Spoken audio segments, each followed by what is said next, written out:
ॐ सोमनाथाय नमः।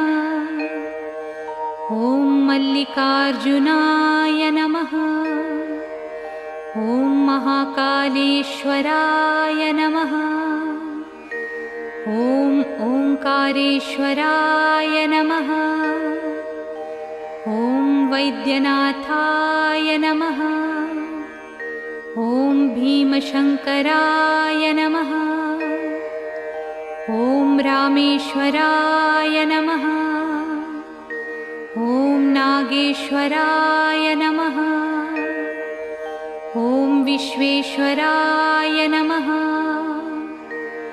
ॐ त्र्यम्बकेश्वराय नमः।